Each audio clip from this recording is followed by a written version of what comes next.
오늘 본문은 예수님께서 빌라도로 넘겨지는 장면에서 시작합니다.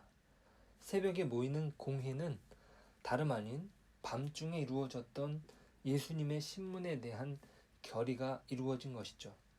1절에서 말하는 사내들인 공회의 의논은 그저 단순한 의논이 아니라 결의를 내린 것입니다. 그것은 예수님을 사형에 처하는 것이죠. 그러나 이 언도가 시행되기 위해서는 로마 당국의 비준을 받아야 한다는 사실을 공회가 잘 알았기에 예수님을 빌라도에게 넘깁니다. 자, 여기서 빌라도에 대해서 우리가 어느 정도 살펴볼 필요가 있습니다. 이 빌라도는 유대 지역을 총감독하는 로마 군인의 대장입니다. 그의 성은 본디오입니다. 즉, 그의 전체 이름은 본디오 빌라도이죠. 디베리우스 황제는 그를 유대의 제5대 총독으로 임명했습니다. 빌라도가 총독직을 맡으면서 처음에 취한 조치는 황제의 상이 들어있는 로마 군기들을 예루살렘에 세움으로 유대인의 적개심을 불러일으켰습니다. 그만큼 그는 유대인과 로마 정복자 사이의 긴장 관계의 미묘한 문제를 다룸에 있어서 별로 상식이 없었던 것입니다. 오히려 유대인을 괴롭히는 일에 자신을 즐겼다라는 평가가 주를 이룹니다. 일례로 빌라도는 40km나 떨어진 샘에서 물을 운반하기 위한 수로를 건설하는데 예루살렘 성전의 보물을 이용합니다. 이것으로 유대인들이 더욱 불만에 휩싸였죠. 수만 명의 유대인들이 이 계획에 반대하는 시위를 했습니다. 이 기간은 축제 기간이었습니다. 빌라도는 이에 대응하여 변장을 한 군대를 보내어 수많은 사람들을 죽였습니다. 이 소요 사태는 누가복음 13장 1절에서 언급된 갈릴리 사람들에 의해 생긴 것입니다. 누가복음 13장 1절은 이렇게 기록합니다. 그때 마침 두어 사람이 와서 빌라도가 어떤 갈릴리 사람들의 피를 그들의 제물에 섞은 일로 예수께 아뢰니. 여기에서 어떤 갈릴리 사람들의 피가 빌라도에 의해 죽게 된 사람들입니다. 오늘 본문은 빌라도에게 예수님을 끌고 가는 유대인들의 대표인 대제사장들이 어떤 각오를 했는지 짐작할 수 있습니다. 빌라도는 유대인에 대하여 별로 좋은 감정을 갖고 있지 않습니다.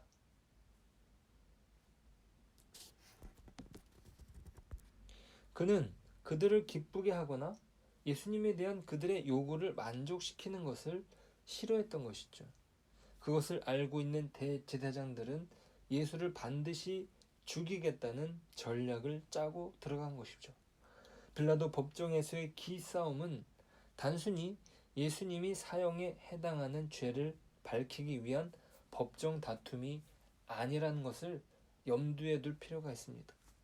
예수를 죽이기 위한 절차에 어쩔 수 없이 밟아야 하는 과정이며 여기에서 반드시 목적을 이루겠다는 의지가 서려 있는 것입니다. 이것을 위해서 바리새인들은 단단한 전략을 세우고 접근합니다. 빌라도는 유대인을 싫어하였지만 다른 한편으로 그는 마음속으로 그들을 두려워했습니다. 그들이 엄청난 규모로 소외라도 일으킨다면 자신의 자리는 위태로울 수 있다는 가능성을 겁내기도 했습니다. 대제사장들은 빌라도의 이러한 약점을 교묘히 이용합니다. 2절에서 빌라도는 이렇게 묻습니다. 내가 유대인의 왕이냐? 빌라도가 이렇게 질문한 배경은 유대인들이 예수를 죽이는 재판을 강하게 원했기 때문입니다. 요한복음 18장의 기록에 의하면 빌라도는 예수를 판결하는 것을 거부했습니다. 유대인들의 종교적인 시비를 다루고 싶지 않았던 것이죠. 하지만 유대인들은 강하게 살인형의 판결을 요구했던 것입니다. 자신들이 사형을 내릴 수 없으니 빌라도에게 매달릴 수밖에 없었던 것이죠. 그리하여 빌라도는 자신의 판결을 내릴 수 있는 질문을 던진 것입니다.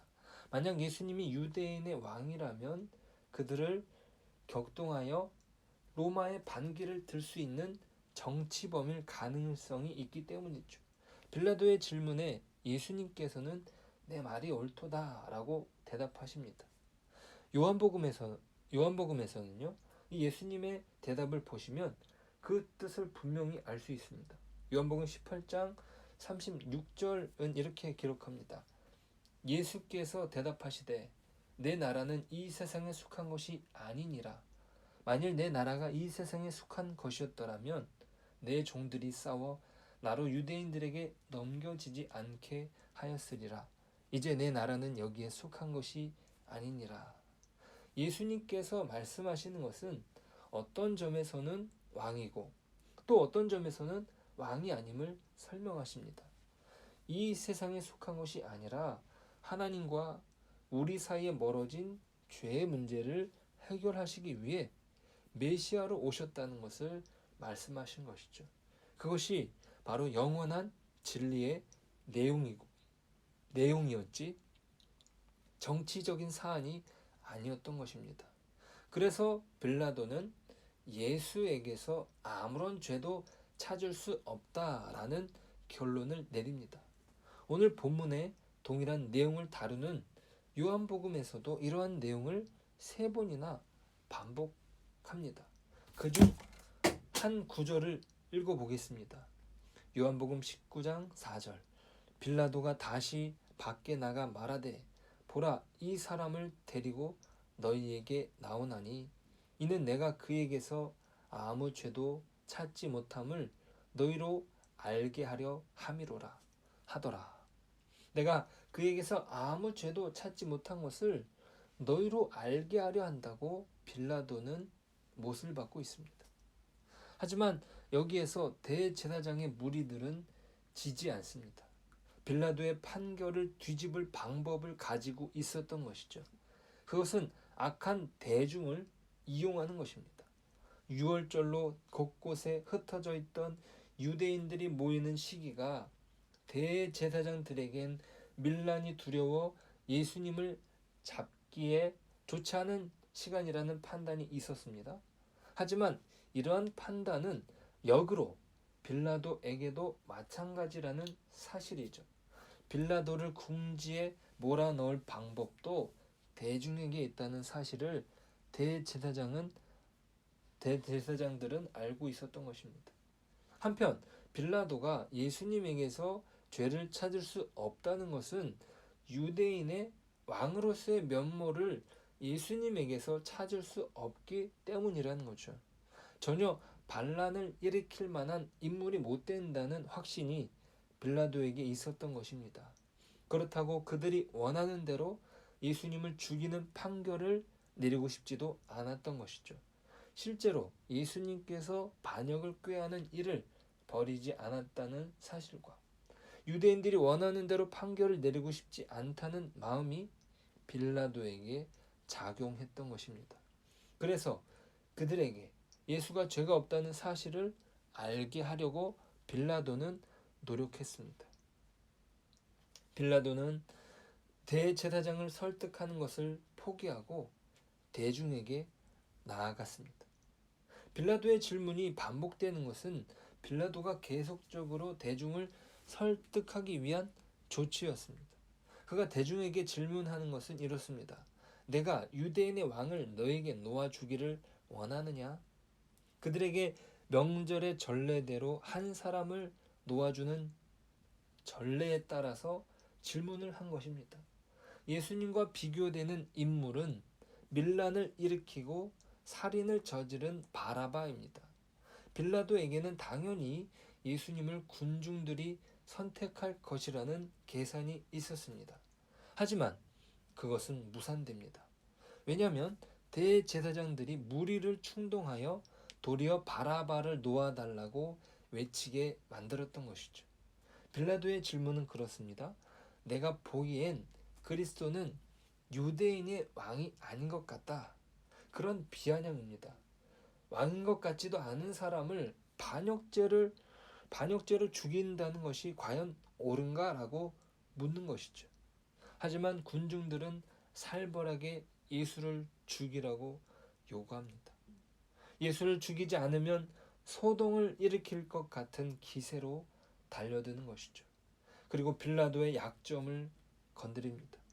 요한복음 19장 12절은 이렇게 기록합니다. 이러함으로 빌라도가 예수를 놓으려고 힘썼으나 유대인들이 소리질러 이르되 이 사람을 놓으면 가이사의 충신이 아니니이다. 무릇 자기를 왕이라 하는 자는 가이사를 반역하는 것이니이다. 빌라도는 예수를 놓으려고 힘썼습니다. 하지만 유대인들은 오히려 예수님을 놓으면 빌라도를 가이사의 충신이 아니라고 말합니다. 급기야 대제사장들은 자신들의 왕이 가이사라고 말합니다. 요한복음 19장 15절입니다. 제가 읽겠습니다. 그들이 소리 지르되 없이하소서 없이하소서 그를 십자가에 못 박게 하소서. 빌라도가 이르되 내가 너희 왕을 십자가에 못 박으랴.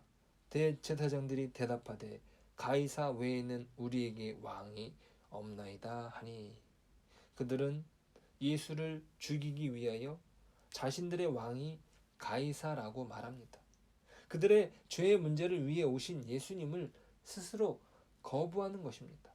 자신들의 진정한 왕이 하나님이심을 그들은 거부하는 것이죠. 예수님을 거부하는 불순종은 결국에 자신들의 왕이 누구인가를 결정하는 문제였던 것입니다. 그들의 왕이 세상에 속해 있기에 그들은 예수를 거부한 것입니다.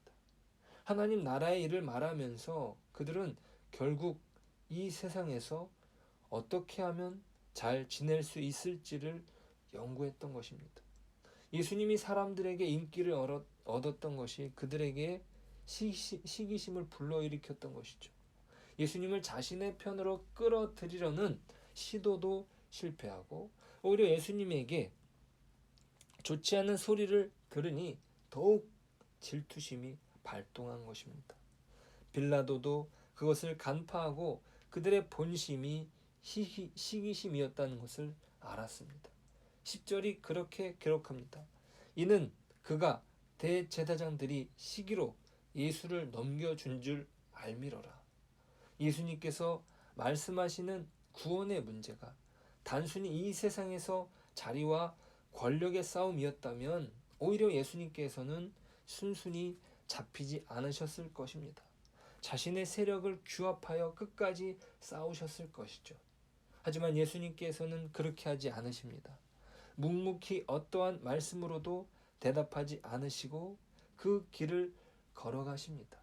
그것을 빌라도는 이상하게 여겼던 것이죠. 다른 사람들의 모습과는 전혀 다른 예수님의 모습을 보고 이상하게 여겼던 것이죠. 다른 사람들이라면 변명을 했을 것이고 다른 사람이라면 자신이 왜 죽지 않아야 되는가를 말했을 것입니다. 하지만 예수님은 그렇지 않으셨습니다. 오늘 예수님께서 십자가에 내어지는 현장에서도 그러한 모습을 잃지 않으십니다. 왜 그러십니까? 예수님께서는 우리의 죄를 짊어지고 가셔야 했기 때문입니다. 우리의 죄악은 그렇게 예수님을 십자가에 못 박았습니다. 단순히 유대인들만의 문제가 아니라 바로 우리의 문제다라고 하는 것을 인정해야 합니다. 나의 연약하고 완악한 죄가 예수님을 십자가에 못 박은 것이죠.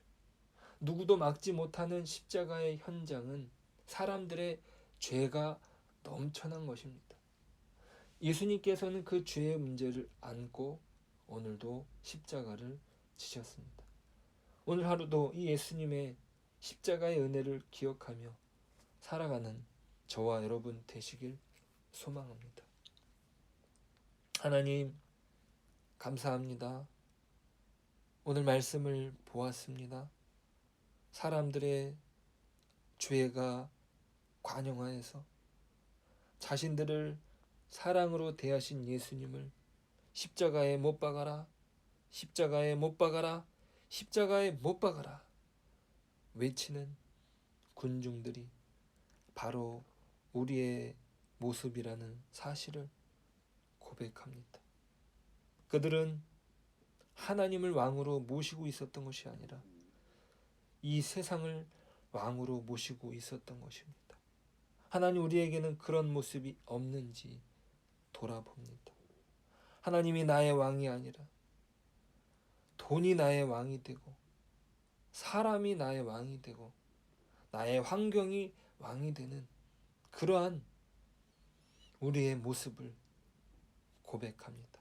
주님, 우리를 불쌍히 여겨 주시옵소서. 하나님을 나의 진정한 왕으로 모시고 살아가는 오늘 하루가 될 수 있도록 복을 내려 주시옵소서. 예수님의 이름으로 기도드립니다. 아멘.